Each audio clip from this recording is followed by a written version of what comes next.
नमस्कार मंडळी. या आधीच्या भागांमध्ये आपण भगवद्गीतेचे 7 अध्याय आणि त्यांचे सारांश पाहिले.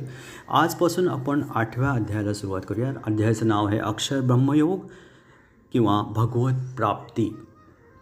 या अध्यायामध्ये एकूण 28 श्लोक आहेत. अर्जुन उवाच किम तद्ब्रह्म किम अध्यात्मं किम कर्म पुरुषोत्तम अधिभूतं च किम प्रोक्तम अधिदेवं किमुच्यते. अर्जुनाने विचारले, हे पुरुषोत्तम, हे भगवन, ब्रह्म म्हणजे काय, आत्मा म्हणजे काय, सकाम कर्म म्हणजे काय, ही भौतिक सृष्टी म्हणजे काय आणि आज देवता कोण आहेत हे सर्व कृपया मला सांगा.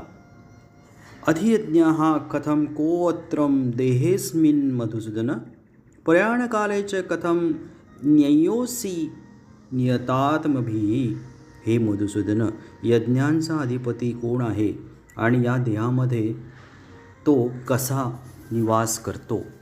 आणि भक्तिमय सेवेमध्ये युक्त झालेले पुरुष मृत्यूसमयी तुम्हाला कसे जाणू शकतात. श्री भगवान उवाच अक्षरं ब्रह्म परमं स्वभावोऽध्यात्ममुच्यते भूतभावोद्भवकरो विसर्गाः कर्मसन्निताः. श्री भगवान म्हणाले, अविनाशी दिव्य जीवाला ब्रह्म म्हटले जाते आणि त्याच्या नित्य स्वभावाला अध्यात्म असे म्हणतात. जीवांच्या प्राकृत देहाच्या उत्पत्तीस कारणीभूत असणाऱ्या कार्यांना कर्म किंवा सकाम कर्म असे म्हणतात.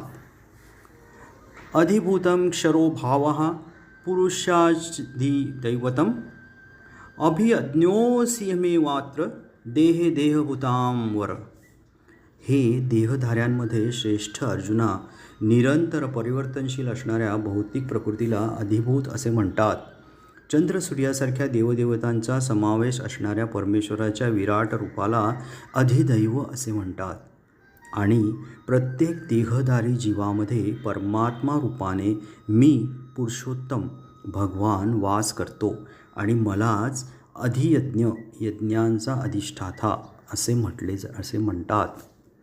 अंतकाले च मामेव स्मरन् मुक्त्वा कलेवरं यः प्रयाति स मद्भावं याति नास्तत्र संशयाः. आणि अंतकाळी केवळ माझे स्मरण करीत जो आपला देहत्याग करतो तो तत्काळ माझ्या प्रकृतीची प्राप्ती करतो, यात मुळीच संशय नाही. यम यम वापि स्मरन् भावं त्यज्यन्ते कलेवरं तम तमेवती कौंतेय सदा तद्भावभाविताः. हे कौंतेय, आपल्या देहाचा त्याग करीत असताना मनुष्य ज्या ज्या भावाचे स्मरण करतो त्या त्या भावाचा तो निस्संदेह प्राप्ती करतो.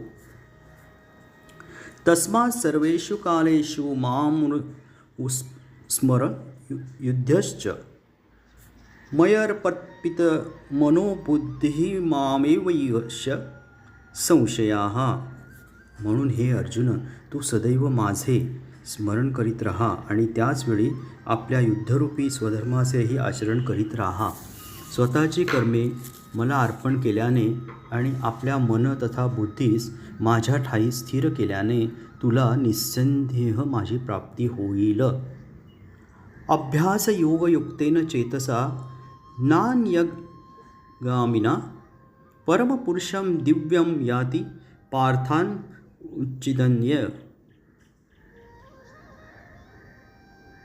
हे पार्था, आपले मन विचलित होऊ न देता त्यास माझ्या निरंतर स्मरणामध्ये युक्त करून माझे अर्थात परमपुरुषाचे जो ध्यान करतो तो निश्चितपणे माझी प्राप्ती करतो.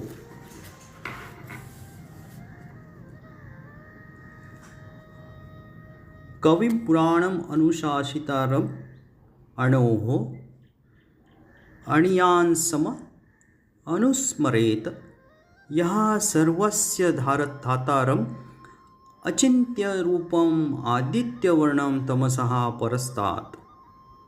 मनुष्याने परमपुरुषाचे सर्वज्ञ, पुरातन, नियंता, अणुपेक्षाही सूक्ष्म, अखिलाचे पालन करता, सर्व भौतिक कल्पनांच्या अतीत असणारे अचिंत्य आणि नित्य पुरुष या रूपामध्ये ध्यान केले पाहिजे.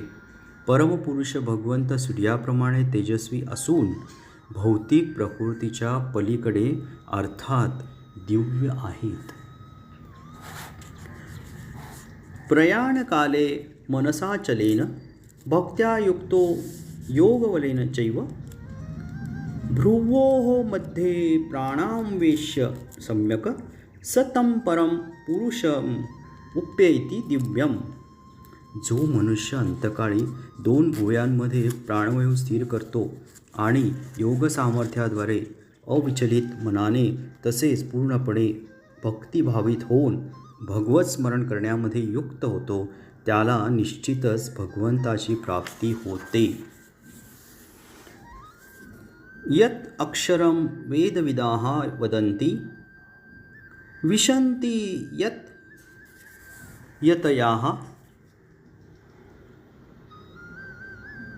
वितरायाः यत् इच्छन्ताः ब्रह्मचर्यं चरन्ति तत् पदं संग्रहेण प्रवक्ष्ये. जे ओंकाराचे उच्चारण करतात आणि जे संन्यासाश्रमी महर्षी आहेत ते ब्रह्मामध्ये प्रवेश करतात. अशा सिद्धीची इच्छा करणारे साधक ब्रह्मचर्य व्रताचे आचरण करतात. मनुष्य ज्या योगे मुक्त होईल त्या विधीचे संक्षिप्त वर्णन आता मी तुला सांगतो. सर्वद्वाराणि संयम्य मनो हृदि निरुध्य च मूर्ध्याधायात् मनः प्राणम् आस्थितो योगधारणाम्. सर्व इंद्रियांच्या क्रियांपासून निवृत्त होणे म्हणजेच योगावस्था किंवा योगधारणा होय. इंद्रियांची सर्व द्वारे संयमित करून आणि मनाला मनामध्ये तसेच प्राणवायूला मस्तकामध्ये स्थित करून मनुष्य स्वतःला योगामध्ये स्थित करतो. ओम इति एक अक्षरम ब्रह्म व्याहरन् माम अनुस्मरन् यः प्रयाति त्यजन् देहं सह याति परमां गतिम. योगाभ्यासामध्ये स्थिर झाल्यावर परमपवित्र ओंकाराचे उच्चारण करीत जर कोणी भगवंताचे स्मरण केले आणि आपल्या देहाचा त्याग केला तर त्याला निश्चितच आध्यात्मिक लोकांची प्राप्ती होईल. अनन्यचेताः सततं यो यां स्मरति नित्यशाः तस्याहं सुलभः पार्थ नित्ययुक्तस्य योगिनाः. हे पार्था, जो भक्त विचलित न होता अनन्य भावाने सतत माझे स्मरण करतो त्याला प्राप्त होण्यास मी सुलभ असतो, कारण तो निरंतरपणे भक्तियोगात रममाण झालेला असतो.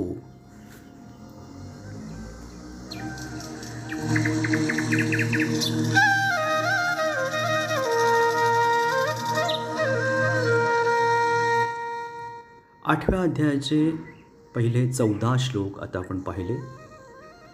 ओम नमो भगवते वासुदेवाय.